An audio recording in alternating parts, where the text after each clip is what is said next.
মির্জা ফখরুল ইসলাম আলমগীরের ছেড়ে যাওয়া পদগুলোর মধ্যে সবচেয়ে বেশি যেটি নিয়ে আলোচনা হচ্ছে সেটি হলো বিএনপির মহাসচিবের পদ। আপনাদের মনে প্রশ্ন আছে, বিএনপির গুরুত্বপূর্ণ এই পদে কে আসছেন? বিএনপির নেতাকর্মীদের মধ্যেও জল্পনা কল্পনা রয়েছে তাদের মহাসচিব কে হচ্ছেন। এই প্রশ্নের জবাব আপনি খুব সহজে পেয়ে যাবেন যদি নিজেকে একটি প্রশ্ন করেন। সেই প্রশ্নটি হলো, ধরেন বিএনপিতে এখন এমন কোন নেতা আছে যিনি যেখানে যাবেন সেখানে নেতাকর্মীদের উপর ব্যাপক প্রভাব বিস্তার করতে পারবেন, কিংবা ধরেন কোথাও কোনো সংঘর্ষ হচ্ছে, এমন কোন নেতা আছে তিনি সেখানে গিয়ে দাঁড়াবেন এবং এক ইশারায় সব কিছু ঠান্ডা করে ফেলতে পারবেন, কিংবা সব কিছু নিয়ন্ত্রণে নিয়ে আসতে পারবেন? এমন কোন নেতা আছে? যেই নেতা এটা করতে পারবেন সেই হবেন বিএনপির মহাসচিব। বিএনপির মহাসচিব পদে 4 জন নেতার নাম আলোচনা চলছে। আমি কনফার্ম হয়েছি এই 4 জনের মধ্য থেকে কে মহাসচিব হচ্ছেন। আপনি আমাকে প্রশ্ন করতে পারেন, আপনি কিভাবে কনফার্ম হয়েছেন? আমি বিএনপির মধ্যে আমার যে সোর্স আছে সেটির মাধ্যমে আমি কনফার্ম হয়েছি, এবং সরকারের যে মুভমেন্ট বা সরকারের যে নতিজা, সরকার যেভাবে মির্জা ফখরুল ইসলাম আলমগীরকে নমিনেশন দেওয়ার পর যে কাজগুলো করছে এর মধ্য দিয়েই স্পষ্ট হওয়া গেছে বিএনপির মহাসচিব কে হচ্ছেন। প্রশ্ন হইল, বিএনপি মহাসচিব পদে কেন এত বিচক্ষণতার পরিচয় দিতে হবে, এবং বিএনপিকে কেন মহাসচিব একজন ভালো লোককে বা সেরকম একজন ব্যক্তিকেই চুজ করতে হবে, কি কারণে এটা এত গুরুত্বপূর্ণ কেন বিএনপির জন্য, সেটা নিয়ে আমি কথা বলবো। আর সেই ব্যক্তিটি কে যাকে বিএনপি মহাসচিব পদে কনফার্ম করেছেন। দেখেন, আগামী দিনে বিএনপিকে রাজপথে আওয়ামী লীগের সঙ্গে ফাইট করতে হতে পারে। শুধু কি তাই, বাংলাদেশে যে বিএনপির যারা বিরোধী রয়েছে, জামাতে ইসলামী, এনসিপি, তাদের সঙ্গেও তো মতাদর্শিক এবং সামাজিক মাধ্যমের ন্যারেটিভ বা সোশ্যাল ন্যারেটিভ নিয়ে বিএনপিকে লড়তে হবে। এর বাইরেও বিএনপির উচ্চ পর্যায় থেকে তৃণমূল সব জায়গায় বিএনপিকে নিয়ন্ত্রণ করতে হবে, কেননা তারা এখন সরকারে রয়েছে, তাদের নেতাকর্মীরা লাগামহীন হয়ে পড়তে পারে। ইতিমধ্যে বিএনপির নেতাকর্মীদের বিরুদ্ধে চাঁদাবাজি নানান অভিযোগের উঠেছে এবং নানান অভিযোগ রয়েছে, নানান অভিযোগে অনেকেই বহিষ্কার হয়েছেন, অনেকে গ্রেফতারও হয়েছেন। সব কিছুর লাগাম টানতে হবে। এই লাগাম টানার জন্যই ওই নেতাকেই বাছাই করে নিয়েছে বিএনপি। আপনি যদি দেখেন, বিএনপির ইতিহাস যদি দেখেন, বিএনপিতে এখন পর্যন্ত যারাই মহাসচিব হয়েছেন সবাই বিচক্ষণ ব্যক্তি, এবং বিএনপির মহাসচিব চুজিং খুবই দুর্দান্ত, খুবই দুর্দান্ত। আপনি সর্বোচ্চ সমালোচনা করতে পারবেন একজনকে নিয়ে, মান্নান ভূঁইয়াকে নিয়ে আপনি কিছু সমালোচনা করতে পারবেন, তাও 2006-07 কিছু কর্মকাণ্ড নিয়ে, যদিও পরবর্তীতে বেগম জিয়া তাকে সরিয়ে খন্দকার দেলোয়ার হোসেনকে মহাসচিব করেছেন। কিন্তু মান্নান ভূঁইয়া নিজেও খুবই স্মার্ট একজন ব্যক্তি ছিলেন, দল পরিচালনায় খুবই দক্ষতার পরিচয় দিয়েছেন। ঠিক সেই ঐতিহ্যটাই বিএনপি এবার আবারও ধরে রাখার চেষ্টা করছে, এবং সেখানেই তাদের যে মহাসচিবের জায়গাটিতে যে দুর্দান্ত পিকিং, সেটা আবারও পরিচয় দিবে। আগে দেখি বিএনপির মহাসচিব পদে আলোচনায় কারা। 4 জনের নাম: সালাউদ্দিন আহমেদ, রুহুল কবির রিজভী, শহীদুদ্দিন চৌধুরী অ্যানি, হাবিবুন নবী খান সোহেল। এখানে সবারই সম্ভাবনা ছিল, তবে বিএনপি চুজ করে ফেলেছেন। বলা হচ্ছে বিএনপি প্রথমে একজনকে ভারপ্রাপ্ত করবে, এবং ভারপ্রাপ্তের জায়গা থেকে, যেহেতু রুহুল কবির রিজভী সিনিয়র যুগ্ম মহাসচিব, তিনি ভারপ্রাপ্ত দায়িত্ব পালন করবেন, যদিও এখনও তিনি অকথিত মহাসচিব হিসেবেই আছেন। ভারপ্রাপ্ত হিসেবে যেহেতু পদাধিকার বলে তিনি ওই পদে চলে গেছেন, বিএনপি ঘোষণা দেওয়ার আগ পর্যন্তই তিনি মহাসচিবের দায়িত্বগুলো পালন করবেন, যেহেতু তিনি সিনিয়র যুগ্ম মহাসচিব। অনেকেই বলছেন কাউন্সিলের আগ পর্যন্ত রুহুল কবির রিজভী দায়িত্ব পালন করবেন। না, বিএনপি সেদিকে হাঁটছে না। বিএনপি সরাসরি কাউন্সিলে যাকে মহাসচিব করবে তাকেই ভারপ্রাপ্তের দায়িত্ব দিবেন। তিনি আর কেউ নন, তিনি হলেন সালাউদ্দিন আহমেদ। তিনি বিএনপির মহাসচিব হচ্ছেন, এটা মোটামুটি কনফার্ম। প্রথমত আমার সোর্স আমাকে কনফার্ম করেছে, এটা একটা বিষয় গেল।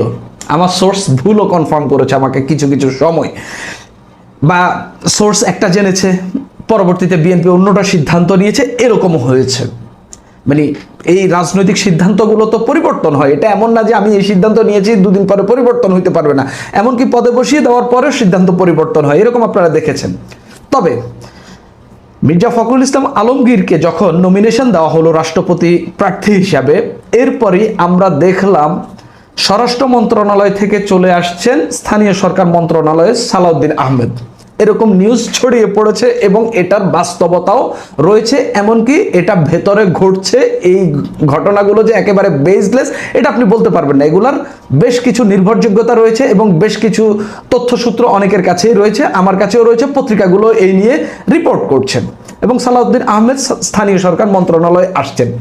এই মুভটা বিএনপি কখনোই করতো না যদি না তাকে মহাসচিবের পদে না বসাতেন। কখনোই করতো না, একেবারে কখনোই। কারণ স্বরাষ্ট্র মন্ত্রণালয় চালানো চারটিখানি কথা না। এখানে আপনি যত ভালো লোকই বসাবেন এটা নিয়ে সমালোচনা হবে, তারপরেও সমালোচনার মধ্যে আপনি এই রাষ্ট্রটাকে কতটুকু স্থিতিশীল করতে পারেন, মানুষকে কতটুকু নিরাপত্তা দিতে পারেন, সেটার কাজে কিন্তু এই স্বরাষ্ট্র মন্ত্রণালয়। সেই জায়গায় বিএনপিতে আমি মনে করি যে স্বরাষ্ট্রমন্ত্রী হিসাবে যাকে দেওয়া হয়েছে সালাউদ্দিন আহমেদ, তিনি বেস্ট ব্যক্তি ছিলেন। পুলিশের সঙ্গে নেগোসিয়েশন বলেন, তারপরে বিভিন্ন যে বিজিবি বা অন্যান্য যে সংস্থাগুলো রয়েছে যাদের বেশিরভাগই হচ্ছে আর্মির জেনারেলরা হচ্ছে এগুলোর প্রধান হিসাবে কাজ করছেন, এদের সঙ্গে নেগোসিয়েশন করা, তারপরে হচ্ছে পুলিশের বিভিন্ন উইংকে কন্ট্রোল করা, তারপরে হচ্ছে আনসার, তারপরে কোস্ট গার্ড, ফায়ার সার্ভিস, নানান কিছু রয়েছে, এগুলোকে নিয়ন্ত্রণ করা, এগুলোর মধ্যে শৃঙ্খলা ফেরানো, এটা খুবই মানে টাফ ওয়ার্ক। যাদের হাতে অস্ত্র আছে তাদেরকে নিয়ন্ত্রণ করে বাংলাদেশের আইন অনুযায়ী চলানোর এবং হচ্ছে তাদের মধ্যে দুর্নীতি কমিয়ে আনার সব কিছু মধ্যে সামঞ্জস্যতা করা গুরুত্বপূর্ণ কাজটি কিন্তু এই সালাউদ্দিন আহমেদ খুব ভালোভাবেই করেছেন এবং পুলিশকে তিনি কনফিডেন্সও এনেছেন। কিন্তু এখন তাকে সেখান থেকে সরে আসতে হচ্ছে শুধুমাত্র দল কন্ট্রোল বা দলের নিয়ন্ত্রণ নেওয়ার জন্য। বিএনপি অনেক কিছু নিয়ে রিস্ক নিতে পারে, কিন্তু দলের মহাসচিব পদ নিয়ে বিএনপি কখনো রিস্ক নেবে না। আপনি বলতে পারেন তাহলে রুহুল কবির রিজভীকে দিলে কি এটা কি মানে অসুবিধা হইতো কিনা? আপনি জাস্ট কম্পেয়ার করেন। রুহুল কবির রিজভী উনি খুবই ভালো নেতা এবং উনি বিএনপির জন্য প্রচুর ত্যাগ, এক সময় তো শুধুমাত্র মির্জা ফখরুল ইসলাম আলমগীর আর রুহুল কবির রিজভীর মুখের কারণে বা তাদের কথাবার্তার কারণে বিএনপি টিকে ছিল এবং আওয়ামী লীগ সরকারকে তারা যেভাবে প্রশ্ন করেছে এগুলো একেবারে অনবদ্য, অনস্বীকার্য। এবং তিনি যেভাবে একা লাঠি হাতে মিছিলে নেমে যেতেন এবং বিএনপির পল্টনের কার্যালয়কে তিনি যেভাবে রক্ষা করেছেন, সেখানে যেভাবে তিনি সারাদিন পড়ে থেকে নেতা কর্মীদের আসা যাওয়ার একটা পথ তৈরি করে রেখেছেন, এগুলো খুবই অনবদ্য। খুবই মানে একজন রাজনীতিকের জীবন যে কতটা ত্যাগের হইতে পারে সেটা আমি রুহুল কবির রিজভীকে দেখলেই বুঝতে পারি। কিন্তু জনাব সালাউদ্দিন আহমেদের দলের উপর যে নিয়ন্ত্রণ রয়েছে বা তার যে তিনি নিজেকে যেভাবে 5 আগস্টের পরে প্রতিষ্ঠিত করেছেন, জনাব রিজভী সাহেব সেটা পারেননি বা সেই পর্যায়ের নন। আমি কাউকেই আন্ডারএস্টিমেট করছি না, তবে বেশি লাইমলাইটে আসা বলেন, তারপরে হচ্ছে নিয়ন্ত্রণ তৈরি করা বলেন, তার উপর সব কিছুর একটা মধ্যে একটা সামঞ্জস্যতা তৈরি করে এবং নিজেকে ব্যক্তি হিসাবে প্রতিষ্ঠিত করার দিক থেকেও জনাব সালাউদ্দিন আহমেদ দুর্দান্ত কাজ করেছেন। এবং তাকে নিয়ে অনেক সমালোচনা থাকলেও জামাত ইসলামী, এনসিপি সবার মধ্যেই তাকে নিয়ে গ্রহণযোগ্যতা কিন্তু রয়েছে। মানে সবাই অকপটে স্বীকার করে সালাউদ্দিন আহমেদ সামথিং এলস। তিনি এমন কিছু জানেন, এমন কিছু বলেন, তিনি এমনভাবে বলেন যেটা আসলে একজন রাজনৈতিক হিসাবে অনন্য। সেই জায়গা থেকে সালাউদ্দিন আহমেদকেই বিএনপি এগিয়ে রাখছে। এখন প্রশ্ন করতে পারেন যে কেন তিনি? নানান জবাব আছে, মানে আপনি চাইলে মোটামুটি 200-400 জবাব দিতে পারেন। আমি কয়েকটা জবাব দিই আপনাদেরকে। নেতাকর্মীদের উপর তার প্রভাব। আপনি যদি সংসদ অধিবেশন দেখে থাকেন, যতজনই উঠে দাঁড়িয়ে বক্তব্য দিয়েছেন সালাউদ্দিন আহমেদ কি মনে করবেন এরকমটা থিঙ্ক করেছেন। আপনি ফজলুর রহমানের বক্তব্য দেখেছেন, আপনি আন্দালিব রহমানের প্রার্থীর বক্তব্য দেখেছেন, যারা বক্তব্য দেওয়ার সময় সালাউদ্দিন আহমেদকে রিকগনাইজ করেছেন যে উনি আবার কি মনে করবেন, এই টাইপের কথা।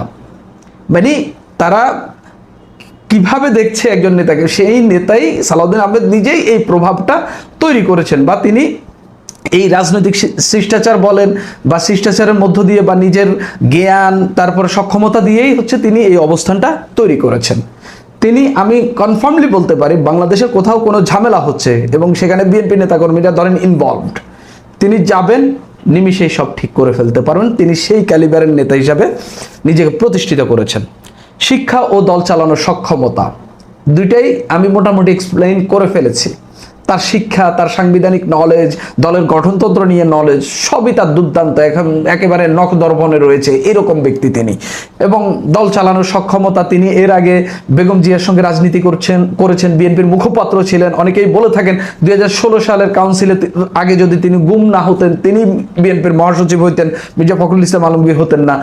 এই নিয়েও আলোচনা রয়েছে। অর্থাৎ তার এইসব নিয়ে কোনো বা দলে তার সক্ষমতা বা সবকিছু নিয়ে কোনো প্রশ্ন নেই। তৃণমূলের সঙ্গে কানেকশন, আপনি আরেকজন বেটার কেন্দ্রীয় নেতা দেখান যার তৃণমূলের সঙ্গে এর চেয়ে বেশি কানেকশন রয়েছে, হয়তো আপনি দেখাইতে পারবেন।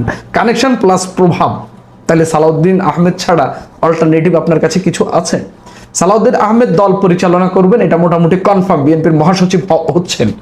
পাশাপাশি তার সঙ্গে এমন কয়েকজন থাকবেন যারা ভবিষ্যৎ মহাসচিব হওয়ার যোগ্যতা অর্জন করবেন বা সেইভাবে তৈরি করার চেষ্টা করবেন। এই কাজটাই বিএনপি এখন করার চেষ্টা করছে। বিএনপি এই পদটি নিয়ে কোনো রিস্কই নেবে না।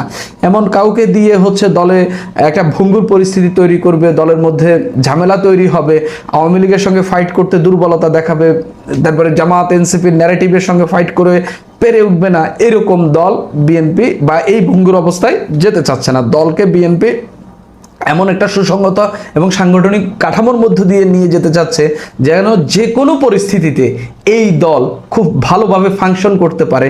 সেজন্যই বিএনপি মহাসচিব পদে সালাউদ্দিন আহমেদের মতো গুরুত্বপূর্ণ নেতাকেই মনোনয়ন বা এই পদে বসাতে যাচ্ছে। বাংলাদেশের 23তম রাষ্ট্রপতি হতে চলেছেন মির্জা ফখরুল ইসলাম আলমগীর। 23তম, কিন্তু এর আগে রাষ্ট্রপতি হয়েছেন 18 জন ব্যক্তি, অর্থাৎ 19তম ব্যক্তি হিসেবে রাষ্ট্রপতি হচ্ছেন মির্জা ফখরুল ইসলাম আলমগীর। তার মানে একাধিকবার একাধিক মেয়াদের রাষ্ট্রপতি থাকার ঘটনা ঘটেছে। এই হচ্ছে বাংলাদেশের রাষ্ট্রপতির ইতিহাস। মির্জা ফখরুল ইসলাম আলমগীরের আগে কতজন রাষ্ট্রপতি হতে পেরেছেন, যে 18 জন, কারা কারা সেই রাষ্ট্রপতি হয়েছেন, চলুন একটু জেনে দেখার চেষ্টা করি। এবং সাবেক রাষ্ট্রপতি যারা হয়েছেন 18 জন, সেই 18 জনের মধ্যে এখন পর্যন্ত বেঁচে আছেন কারা? আমার জানা তথ্য মতে সেই 18 জনের মধ্যে এখন পর্যন্ত বেঁচে আছেন মাত্র 2 জন। চলুন একটু জেনে দেখি যে মির্জা ফখরুল ইসলাম আলমগীরের আগে 18 জন রাষ্ট্রপতি কারা ছিলেন, প্রথম রাষ্ট্রপতি কে ছিলেন, কোন কোন মেয়াদে তারা দায়িত্ব পালন করেছেন। বাংলাদেশের ইতিহাসের খুবই গুরুত্বপূর্ণ একটা ব্যাপার। যখন নতুন রাষ্ট্রপতি নির্বাচন নিয়ে অনেক কিছু হচ্ছে, তখন এই ব্যাপারটা আমার মনে হয় সবার কাছে ইন্টারেস্টিং ব্যাপার হবে। সেখানে আওয়ামী লীগ, বিএনপি, জাতীয় পার্টি, ইন্টারিম গভর্নমেন্ট সব কিছুর মিলিয়ে রাষ্ট্রপতি হিসেবে দায়িত্বপ্রাপ্ত যে সৌভাগ্যবান 18 জন, এর আগে মির্জা ফখরুল 19তম ব্যক্তি, 23তম রাষ্ট্রপতি হবেন। সেই 18 জনের একটু ফিরিস্তি আমরা জেনে দেখার চেষ্টা করি এই ভিডিওতে। দর্শক, বলছিলাম বাংলাদেশের ইতিহাসে যে 18 জন এর আগে রাষ্ট্রপতি হয়েছিলেন, বঙ্গবন্ধু শেখ মুজিবুর রহমান থেকে শুরু করে সর্বশেষ রাষ্ট্রপতি হিসেবে শাহাবুদ্দিন চুপ্পু যে কি বলবো যে পদত্যাগ করেছেন, সেই পর্যন্ত যারা রাষ্ট্রপতি হিসেবে দায়িত্ব পালন করেছেন তাদের একটু ইতিহাস জানবো। এক ছবিতে সেই সেই 18 জনের ছবি একবার দেখে নিন। আমরা জানি যে 1971 সালের মহান মুক্তিযুদ্ধ পরবর্তী থেকে এখন পর্যন্ত এই 18 জনের নির্বাচন আমরা দেখেছি। 1971 সালের 17ই এপ্রিল শেখ মুজিবুর রহমানকে রাষ্ট্রপতি করে গঠিত হয়েছিল তৎকালীন মুজিবনগর সরকার, এবং সেটাই বাংলাদেশের প্রথম রাষ্ট্রপতি। শেখ মুজিবুর রহমান, বঙ্গবন্ধু যাকে উপাধি দেওয়া হয়েছিল, তিনি বাংলাদেশের প্রথম রাষ্ট্রপতি। কিন্তু স্বাধীন বাংলাদেশের রাষ্ট্রপতি আবার প্রথম রাষ্ট্রপতি তিনি না। তিনি ছিলেন বাংলাদেশের প্রথম রাষ্ট্রপতি। 25 মার্চ গভীর রাতে তাকে গ্রেপ্তার করা হয়েছিল, তাই তার অনুপস্থিতিতে 1972 সালের 12 জানুয়ারি পর্যন্ত মুজিবনগর সরকারের অস্থায়ী রাষ্ট্রপতির দায়িত্ব পালন করেছিলেন সৈয়দ নজরুল ইসলাম। এই নজরুল ইসলাম অস্থায়ী রাষ্ট্রপতির দায়িত্ব পালন করেছেন, তাই তাকে আপনি রাষ্ট্রপতি হিসেবে আখ্যা দিতে পারবেন কি না সেটা অবশ্য একটা ব্যাপার। আপনি রাষ্ট্রপতি হিসেবে আখ্যা দিতে পারবেন না, তিনি অস্থায়ী রাষ্ট্রপতি হিসেবে দায়িত্ব পালন করেছেন। এরপরে আমরা যেটা দেখেছি সেটা হচ্ছে যে 72 সালের 12ই জানুয়ারি থেকে রাষ্ট্রপতির দায়িত্ব পালন করেন বিচারপতি আবু সাঈদ চৌধুরী। তিনি বাংলাদেশের প্রথম স্বাধীন বাংলাদেশের প্রথম রাষ্ট্রপতি বিচারপতি আবু সাইদ চৌধুরী।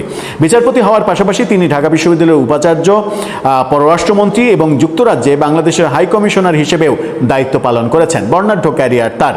24 ডিসেম্বর 1973 সালে রাষ্ট্রপতি বিচারপতি আবু সাইদ চৌধুরী পদত্যাগ করলে অস্থায়ী রাষ্ট্রপতি হন মোহাম্মদ উল্লাহ। তিনি 24 জানুয়ারি 1974 সালে অস্থায়ী রাষ্ট্রপতি থেকে রাষ্ট্রপতি নির্বাচিত হয়ে 27 জানুয়ারি শপথ গ্রহণ করেন, অর্থাৎ পূর্ণাঙ্গ রাষ্ট্রপতি হন তিনি 24 জানুয়ারি 1974। 25 জানুয়ারি 1975 সাল পর্যন্ত তিনি বাংলাদেশের রাষ্ট্রপতির দায়িত্ব পালন করেন।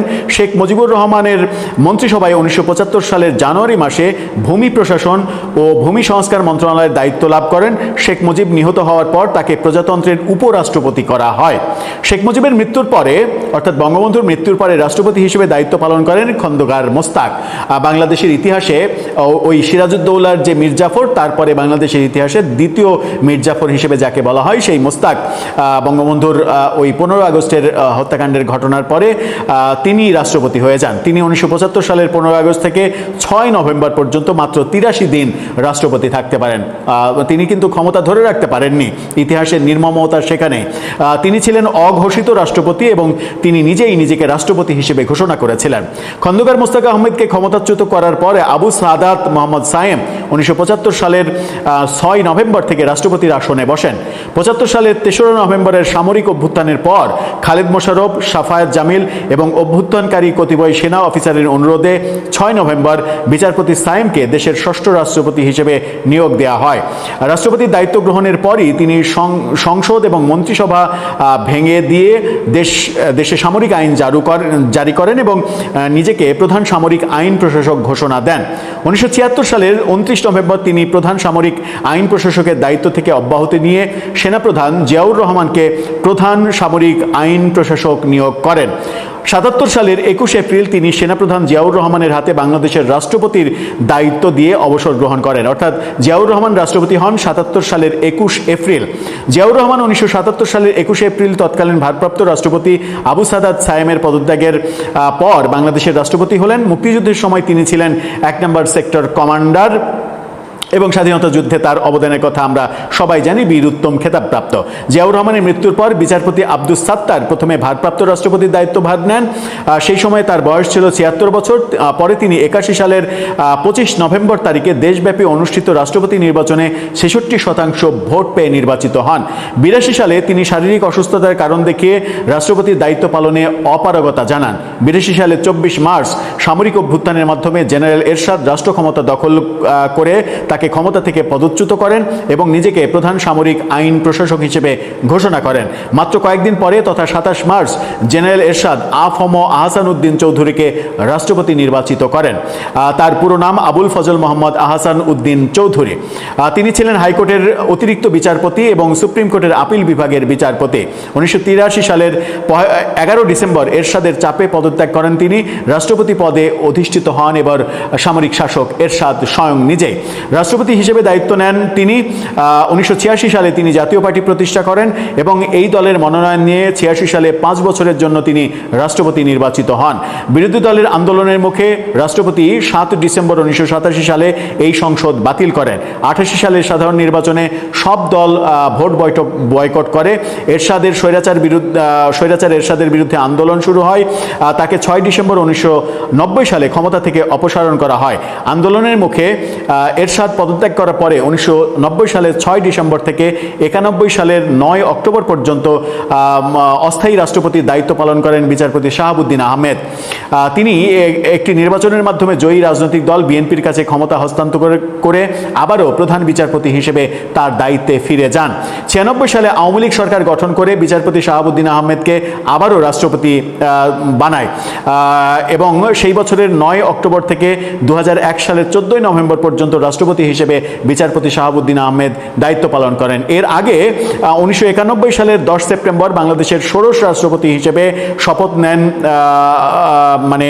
জিয়াউর রহমানের মন্ত্রিসভা রাষ্ট্রপতি হিসেবে দায়িত্ব পালন করেন জিয়াউর রহমান মন্ত্রিসভার সদস্য আব্দুর রহমান বিশ্বাস। আব্দুর রহমান বিশ্বাসকে 91 বিএনপি যখন ক্ষমতায় আসে তখন তাকে রাষ্ট্রপতি করা হয়। 96 সালে আওয়ামী লীগ সরকার গঠনের পর 8 অক্টোবর তার মেয়াদ শেষ হলে আওয়ামী লীগ ক্ষমতায় আসার পরে বিচারপতি শাহাবুদ্দিন আহমেদকে রাষ্ট্রপতি করা হয়েছিল। 2001 সালের 14 নভেম্বর বাংলাদেশের রাষ্ট্রপতি হিসেবে দায়িত্ব পান AQM বদরুদ্দোজা চৌধুরী, যিনি বি চৌধুরী নামে পরিচিত, কিন্তু তিনি বেশি দিন টিকতে পারেননি। 2002 সালের 21 জুন এক বিতর্কিত ঘটনার জের ধরে রাষ্ট্রপতির পদ থেকে পদত্যাগ করতে বাধ্য হন তিনি। এরপরে বি চৌধুরী পদত্যাগের পরে 2002 সালের 6 সেপ্টেম্বর থেকে জমির উদ্দিন সরকার ভারপ্রাপ্ত রাষ্ট্রপতি হিসেবে দায়িত্ব পালন করেন এবং 2 দফা জাতীয় সংসদের স্পিকার হিসেবে দায়িত্ব পালন করেন। 2002 সালের 6 সেপ্টেম্বর বাংলাদেশের নতুন রাষ্ট্রপতি হন ইয়াজউদ্দিন আহমেদ। পরবর্তীতে 111-এর সময় তিনি নিজেই নিজেকে তত্ত্বাবধায়ক সরকারের প্রধান ঘোষণা করেন। এরপরে তো আমরা দেখলাম যে ফখরুদ্দিন মঈনুদ্দিনের সরকার আসলো এবং ফখরুদ্দিন মঈনুদ্দিনের সরকারের পরে 2008-এর ডিসেম্বরের নির্বাচনের পরে আওয়ামী লীগ ক্ষমতায় আসলো। আওয়ামী লীগ ক্ষমতায় এসে আওয়ামী লীগ রাষ্ট্রপতি বানালো জিল্লুর রহমানকে 19তম রাষ্ট্রপতি। জিল্লুর রহমান 19তম রাষ্ট্রপতি হলেন এবং 2007 সালের 11 জানুয়ারি দেশে জরুরি আইন যখন জারি হয়েছিল তখন জিল্লুর রহমান আওয়ামী লীগের ভারপ্রাপ্ত প্রেসিডেন্ট হিসেবে দায়িত্ব পালন করেছেন। 2013 সালের 20 মার্চ তিনি মৃত্যুবরণ করেন। তার মৃত্যুর পরে রাষ্ট্রপতি হন তৎকালীন স্পিকার আব্দুল হামিদ এবং আব্দুল হামিদকে 21তম দ্বিতীয়বারের মতো 21তম রাষ্ট্রপতি হিসেবে নিয়োগ দেয়া হয়। আব্দুল হামিদের যাওয়ার পরে আওয়ামী লীগ বিগত যে নির্বাচন 2024-এর যে নির্বাচন সেই নির্বাচনের আগে আগে শাহাবুদ্দিন চুপ্পুকে রাষ্ট্রপতি নির্বাচিত করেন। রাষ্ট্রপতি 22তম রাষ্ট্রপতি হিসেবে শাহাবুদ্দিন চুপ্পু দায়িত্ব পালন করেন এবং এই তো আমরা দেখেছি কদিন আগেই গত মাসে শাহাবুদ্দিন চুপ্পু তিনি পদত্যাগ করলেন। তার মেয়াদ শেষ হওয়ার আগেই 28 সাল পর্যন্ত তার মেয়াদ ছিল। তিনি 22তম রাষ্ট্রপতি হিসেবে দায়িত্ব শেষ করলেন। এখন ভারপ্রাপ্ত রাষ্ট্রপতি হিসেবে দায়িত্ব পালন করছেন সংসদে জাতীয় সংসদের স্পিকার বীর বিক্রম হাফিজউদ্দিন আহমেদ। তিনি যেহেতু স্থায়ী রাষ্ট্রপতি না, সেহেতু তিনি 23তম রাষ্ট্রপতি না, তিনি ভারপ্রাপ্ত রাষ্ট্রপতি। সুতরাং 23তম রাষ্ট্রপতি হচ্ছেন এবং 19তম ব্যক্তি হচ্ছেন মির্জা ফখরুল ইসলাম আলমগীর, যিনি 20 আগস্ট নির্বাচনের মাধ্যমে রাষ্ট্রপতি নির্বাচিত হতে চলেছেন এবং তিনি বঙ্গভবনে পদার্পণ করবেন। এই হলো বাংলাদেশের রাষ্ট্রপতি ইতিহাস। বাংলাদেশের রাষ্ট্রপতির ইতিহাস ঘাটলে খুব একটা সুখকর স্মৃতি আমরা দেখতে পাই না। আমরা দেখতে পাই যে অ্যাডভোকেট আব্দুল হামিদ, যিনি জাতীয় সংসদের স্পিকার থেকে একাধিকবার রাষ্ট্রপতি হিসেবে দায়িত্ব পালন করেছেন, তিনি খুব ভালোভাবে মেয়াদ পূর্ণ করতে পেরেছেন। এছাড়া আগে যতগুলো রাষ্ট্রপতি আমরা দেখেছি কোনো না কোনো কারণে বিচারপতি আব্দুর রহমান বিশ্বাস তিনি মোটামুটি দায়িত্ব পালন করেছেন। আব্দুল হামিদ এবং আব্দুর রহমান বিশ্বাস ছাড়া কেউই রাষ্ট্রপতির মেয়াদ পূর্ণ করতে পারেননি, সেটা মৃত্যুর কারণে হোক, রাজনৈতিক অস্থিরতার কারণে হোক, পদত্যাগের কারণে হোক, নানা কারণেই এই রাষ্ট্রপতির বারংবার পরিবর্তন আমরা দেখেছি। যদিও জিয়াউর রহমানের আমল কিংবা এরশাদের আমল, এই দুটো আমলকে আমরা ওইভাবে গণনার মধ্যে ধরতে পারি না, কারণ ওই দুটো আমলই ছিল সামরিক শাসনের আমল। সামরিক শাসনের আমলে তো সামরিক শাসন জারি করে নিজেকে রাষ্ট্রপতি ঘোষণা করার ব্যাপার ছিল। তারপরে নির্বাচন হয়েছে জিয়াউর রহমানের আমলে এবং এরশাদের আমলে, 2 দফাতেই আমরা এরকম ব্যাপার দেখেছি। পরবর্তীতে আমরা আবার গণতান্ত্রিক পর্যায়ে ফিরে এসেছি, প্রক্রিয়ার মধ্যে ফিরে এসেছে। আমরা নতুন রাষ্ট্রপতিকে আমাদের প্ল্যাটফর্ম থেকে অভিনন্দন জানাতে চাই। আমরা আশা করতে চাই যে বাংলাদেশে যে হিংসার চাষাবাদ শুরু হয়েছে রাজনীতিতে, বিশেষ করে ডক্টর ইউনূস যে চাষাবাদটাকে সার টার ঢেলে আরও বেশি উর্বরতা দিয়েছেন, সেই চাষাবাদ বন্ধ হবে। মির্জা ফখরুলের মতো একজন সংস্কৃতি কর্মী, যিনি সংস্কৃতি কর্মী হিসেবে নিজের পরিচয়টাকেই বেশি প্রাধান্য দিতে চান, সেই ব্যক্তির মাধ্যমে, সেই ব্যক্তির পরামর্শে সরকার পথ হারাবে না, ভালো পথে থাকবে এবং হিংসার চাষাবাদ বন্ধ হবে, সেই প্রত্যাশাও করতে চায়। দর্শক, আপনার মতামত এই ব্যাপারে জানিয়ে লিখতে পারেন আমাদের কমেন্ট বক্সে।